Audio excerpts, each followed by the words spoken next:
y la tarea que tengo esta mañana, se me ha asignado un pasaje, 1 Timoteo, capítulo 1, versículo 5. Permítanme leerle esto como contexto para nosotros y después permítanme inclinarme en oración. Sé que ya hemos orado, pero permítanme volver a orar y después vamos a caminar a lo largo de ese pasaje juntos. 1 Timoteo capítulo 1, en el versículo 1. El apóstol Pablo escribe: Pablo, apóstol de Jesucristo por mandato de Dios nuestro Salvador y del Señor Jesucristo, nuestra esperanza. A Timoteo, verdadero hijo en la fe, gracia, misericordia y paz de Dios nuestro Padre y de Cristo Jesús nuestro Señor. Como te rogué que te quedases en Éfeso cuando fui a Macedonio, para que mandases a algunos que no enseñen diferente doctrina, ni presten atención a fábulas y genealogías interminables, que acarrean disputas, más bien que edificación de Dios, que es por fe. Así te encargo ahora, pues el propósito de este mandamiento es el amor, nacido de corazón limpio, y de buena conciencia, y de fe no fingida. Si me acompañan en oración, Padre, te doy gracias de nuevo por el Master Seminary. Te agradezco por su facultad, te agradezco por estos hombres preparándose para el ministerio del Evangelio. Y oro porque durante nuestro tiempo juntos, que tú motives nuestros corazones, Padre, para cumplir fielmente con la encomienda que nos has dado. Ayúdame, Padre, a ser claro, y oro porque nos ayudes aquí a oír con oídos que oyen y corazones que abrazan la verdad de tu palabra. En el nombre de Cristo oro. Fue hace algo de tiempo atrás cuando me fui del Master Seminary en 1993 y el Señor me envió a una pequeña iglesia de revitalización, de hecho, ahí en el corazón de la parte sur del centro de Los Ángeles, a una cuadra del norte donde comenzaron los tumultos de Los Ángeles. Estuve ahí por 4 años y después un pastor, uno de mis mentores, se estaba retirando y me preguntó si yo estaba abierto a pasar nuestra iglesia a Watts para que pudiéramos tener un cuerpo y que el Señor por su gracia proveyera una manera en la que yo no tuviera que estar trabajando además del ministerio. Y conforme el Señor me estaba llamando ahí al corazón de la parte sur y a Watts, y estuve haciendo una pregunta que tú necesitas hacer, que debes hacer y tienes que responder ahora, conforme te estás preparando para el ministerio. La pregunta que tendrás que responder cuando tú estés en el ministerio de pastorear el rebaño de Dios, y una pregunta que vas a tener que responder continuamente conforme sirves al Señor y buscas servir fielmente al Señor. Esa pregunta es: Señor, ¿qué quieres que haga? Aquí estoy en el corazón de la parte sur de Los Ángeles, y la pregunta que necesitaba responder por parte de mi Señor es: ¿qué debo hacer, Señor? Con todas las cosas que están pasando a mi alrededor, con todos los desafíos y con todos los problemas, Señor, ¿qué me has llamado a hacer? Y hay muchas respuestas a esa pregunta que la Biblia probablemente de manera tan clara, creo que quizá aquí podemos responder en muchos lugares, pero aquí en el texto que se me asignó, 1 Timoteo 1:5, se responde, y en este pasaje el apóstol Pablo nos da 2 objetivos que todo pastor del rebaño de Dios debe abrazar y fielmente y sin temor cumplir. Y el primer objetivo que el hombre de Dios tiene que abrazar y con valentía cumplir en estos versículos es este: que en nuestra predicación debemos cuidar a las ovejas con la verdad. Ese es nuestro deber. Ese es nuestro llamado elevado, que debemos proteger a las ovejas con la verdad de la palabra de Dios. Y voy a apuntar su atención de nuevo a los versículos 3 y 4, en donde Pablo está alentando a Timoteo, mientras que él mientras que fue a Macedonia, lo está animando a mandar a algunos a que no enseñen diferente doctrina y a que ni presten atención a fábulas y genealogías interminables que acarrean disputas, más bien que edificación de Dios, que es por fe, ese gran plan de Dios por salvación que experimentamos por fe. Pero aquí a Timoteo se le manda, se le ordena, se le manda. Este es un término militar que espera que se obedezca de manera plena. Y el apóstol Pablo trae aquí como una administración, una responsabilidad, una obligación por la que vas a responder. Y esa deber y responsabilidad es que tiene que mandar a algunos maestros, falsos maestros, y tiene que discernir al oír la herejía, y él tiene que hablarlo con claridad y debe detenerlos al predicar la verdad de la palabra de Dios. Pero este texto es claro en eso. Y debe ser el deber de todo hombre de Dios. Y conforme Pablo aquí está mandando a Timoteo, no se equivoquen que a donde quiera que vayan van a tener que pelear en contra de los herejes y la herejía y los falsos maestros. Es tu deber y tu llamado. Esta iglesia en Éfeso fue plantada por el apóstol Pablo. Él trabajó ahí durante 3 años. Pero eso no hizo que fuera inmune a los ataques de Satanás. De hecho, antes de que inclusive Pablo se fuera, les advirtió en Hechos 20:28 que labos rapaces iban a entrar y aún de vosotros mismos se levantarán hombres perversos y iban a tratar de desviar a las ovejas. Entonces, fuera cual fuera nuestra situación. Entonces, sea cual sea nuestra situación y podemos ser detallados y podemos estar ahí, no debemos ser personas que nos peleamos, no tenemos que ser pendencieros, no tenemos que ser contenciosos, sino que todo pastor del rebaño él debe ser un soldado para Cristo, quien discierne de manera clara el error y debe tener la voluntad con la espada del Espíritu, pelear contra los enemigos. Y si alguien no está dispuesto a hacer eso, él debe reconocer que no es apto para el llamado de un ministro del Evangelio. Las ovejas son vulnerables. No pueden vencer a su presa, a su depredador. Los lobos van a estar tratando de buscar a las vulnerables y destruirlas y tratar de devorarlas. Y entonces Dios, en su providencia, protege a su rebaño y a sus ovejas. Él ha llamado a los hombres de Dios equipados con la espada del Espíritu para estar en medio de los lobos y las ovejas para proteger a las ovejas. Antes de que David peleara con Goliat, para proteger a sus ovejas. Él peleó a un león contra un león que estuvo ahí. Pero antes de que entres al ministerio, tienes que hacerte una pregunta muy, muy sobria. ¿Realmente estoy dispuesto a poner mi vida por las ovejas?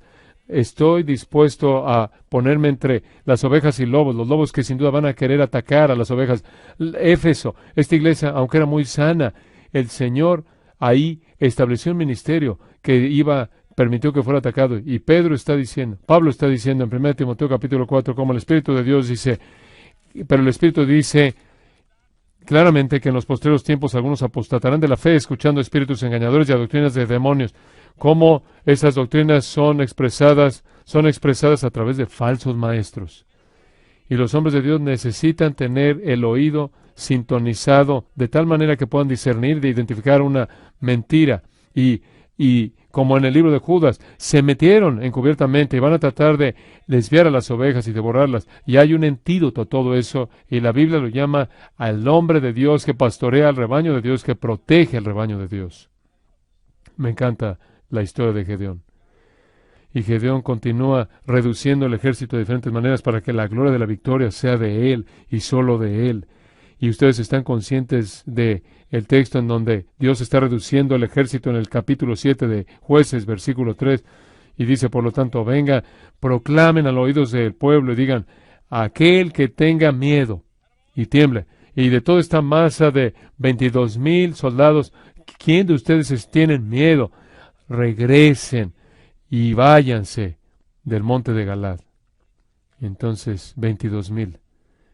Regresó gente y 10,000 se quedaron. ¿Ven ahí el retrato? Y tenemos miles de soldados ahí. Y Dios dice, si tienen miedo y se están temblando, entonces se pueden ir. Hay una tradición en nuestras iglesias de afroamericanas. La gente dice, cuando se va, y no sé si encaja bien, no sé cuál es la tradición, pero me imagino que tenemos a 22 hombres que están ahí que se van. Y yo estoy pensando, hombres, ¿se van a ir? No me los imagino, se paran y se van. Y quiero decirles de manera sobria que van a tener batallas fuertes en el ministerio. Dios nos ha bendecido aquí con un mentor en el Master Seminary. John MacArthur ha peleado muchas batallas sin miedo. Es un ejemplo maravilloso de lo que significa ser valiente en el ministerio. Vas a tener miedo, pero no tenemos Dios no nos ha dado espíritu de cobardía, sino de poder, de amor y de dominio propio, y Dios estará contigo. Pero necesitas hacerte la pregunta: ¿estoy listo, estoy dispuesto de estar al frente de esta batalla? Sin doblar la rodilla, sin hacer concesiones, sin retroceder, para proteger al rebaño de Dios con la palabra de Dios. ¿Cómo estás en esa área? ¿Cómo estás cuando tienes que hablar y nadie quiere decir nada? ¿Qué es lo que haces cuando tú estás en una situación en donde hay todo tipo de presión que enfrentas, para que tú digas lo que es aceptable para la sociedad, para que seas aceptable, seas aceptado? ¿Cómo vas a ganar de manera constante esas batallas? El hombre de Dios eso es lo que hace, eso es lo que debe hacer, eso es lo que Dios nos llama a hacer, caballeros. Debemos amar a las ovejas lo suficiente como para que cuando vemos un lobo, y como dice Pablo en Filipenses 3, cuidado con los perros, debemos cuidar al rebaño de Dios, tenemos que ser soldados, nuestro objetivo debe ser proteger al rebaño de Dios, en las áreas de donde aprendemos, las áreas por las que no peleamos y las áreas contra las que no peleamos no se van. Tenemos que aprender las lecciones de la historia. La iglesia está en una batalla tremenda en este momento por problemas muy problemáticos. Ya hemos visto y sabemos que la historia de nuestra iglesia en Estados Unidos, sabemos cómo las denominaciones del noche a la mañana aparecen en los 1800 y al principio de los 1900 fueron aplastadas. Y hemos visto eso por el error. Hemos conocido hombres valientes que se pusieron de pie y se les evitó que entraron a la iglesia, fueron expulsados de la iglesia por simplemente decir: creo en un nacimiento virginal, creo en la deidad de Cristo, creo en la inerrancia de la Escritura, una resurrección corporal, y fueron expulsados de sus iglesias. Aquí en Los Ángeles se congregaron y comenzaron ministerios como el Instituto Bíblico de Los Ángeles, Biola. Hombres que se congregaron y en sus convicciones fundamentales, en la convención de iglesias fundamentalistas, conocemos eso. Carl y yo hemos hablado muchas veces con el movimiento de derechos civiles, estaba llevándose a cabo. No parecía que hubiera un lugar en donde no había un lugar en donde algunos de nuestras iglesias conservadores y entonces se encontraron, estaban ahí junto a los liberales.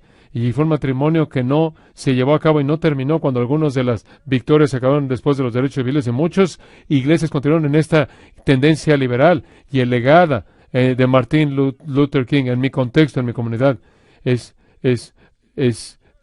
ahora hay muchas iglesias que se han vuelto al liberalismo en su teología. Y las lecciones de la historia las olvidamos. Las lecciones de la historia que ignoramos.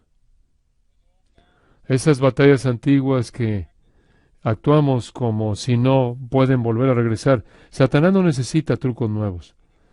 Cuando él murmulla, cuando él habla en voz baja, con que Dios ha dicho, lo vuelve a hacer, y hay hombres de Dios que dicen: sí ha dicho, así dijo, y aquí estoy, y que Dios me ayude. Necesitamos eso en nuestras batallas en la iglesia, necesitamos eso.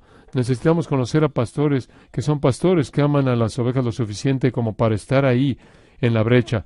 El texto no se detiene ahí, no obstante, hay un segundo objetivo. El primer objetivo, de nuevo, es que nuestra predicación debe ser para proteger a las ovejas del error con la palabra de Dios. Pero en segundo lugar, en el versículo 5, que el objetivo de nuestra predicación también debe ser producir amor. Y en las iglesias con la verdad, debe producir amor en las ovejas con la verdad. En el versículo 5, pues el propósito de este mandamiento, de nuestro mandato, es producir dentro de las ovejas amor verdadero. Es producir lo que Dios tiene en sí mismo, y que la Biblia dice algo, y si es algo la Biblia, es una sorprendente historia de amor. Y Dios creó todo como un ser trino para expresar dentro de la Trinidad amor perfecto. No había necesidad de crear algo Fue un acto de su gracia que Dios es llamado el bendito, porque sobre cualquier otra cosa, sobre todo el universo, Él es bendito de manera perfecta y vive en una comunión perfecta dentro de sí mismo. Y después Dios nos creó a su imagen y para que nos trajera esta relación de amor con Él, pero rechazamos su amor. Y debe ser condenado de manera apropiada con una sentencia de muerte, y nos separamos de Dios porque le dimos la espalda, y la retribución de Dios fue expulsarnos del huerto. Pero desde el principio mismo de la historia nos dice cómo Él iba a crear, iba a levantar a otro hombre que iba a aplastar la cabeza de la serpiente. Y nos maravillamos ver, es algo que es imposible de imaginar, que el que vendría a reconciliar al hombre con Dios será Dios mismo, que Dios iba a enviar a su Hijo para morir por nuestros pecados. Enemigos, aunque éramos enemigos, para pagar el precio por nuestros pecados, para redimirnos de nuestros pecados y para reconciliarnos de regreso a Dios. Y Dios debe haber tenido ese plan, esa administración de Dios, iba a ser extendido por aquellos que confían en Él por la fe, para predicar ese mensaje que Dios nos ama. Y nos ha mostrado en su Hijo, y predicamos ese mensaje, y aquellos que son convencidos de pecado por el Espíritu, convencidos de su necesidad de Jesucristo como su Salvador, y motivados por el Espíritu Santo a confiar en Él, y convertidos para que podamos confiar en Jesús. Aquellos que experimenten la maravilla de ese impresionante amor, tienen que salir y mostrar el amor de Dios a un mundo caído que todavía está en oscuridad.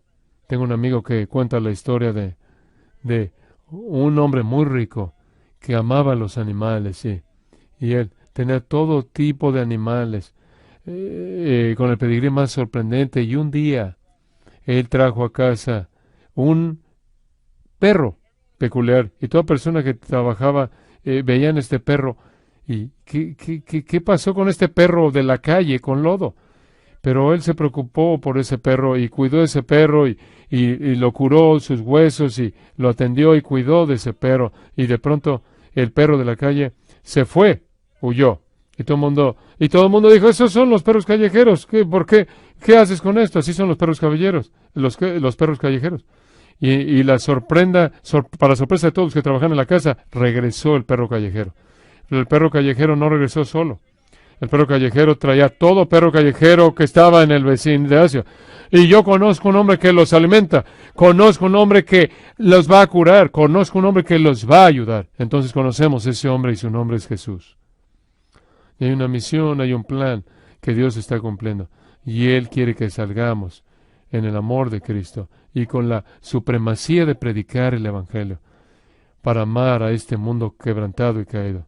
Entonces el texto nos dice que debemos amar y amar bien, que el propósito de este mandamiento no es nada más para que la gente tenga una ortodoxia correcta, sino que debe manifestarse en una ortopraxis clara. Las dos están casadas, no deben separarse. Entonces, conforme Pablo aquí exhorta al joven Timoteo aquí a confrontar el error, sí, sé valiente, sí, y no hagas concesiones con la verdad, sí, pero la gran comisión también tiene que venir con un gran mandamiento. No puede ser aislado, no pueden ser separados. Entonces aquí el objetivo de la predicación no es solo proteger a las ovejas del error, sino en segundo lugar, el propósito, el objetivo de nuestra predicación debe ser producir al amor con las ovejas, con esa misma verdad, producir amor en los corazones del pueblo de Dios.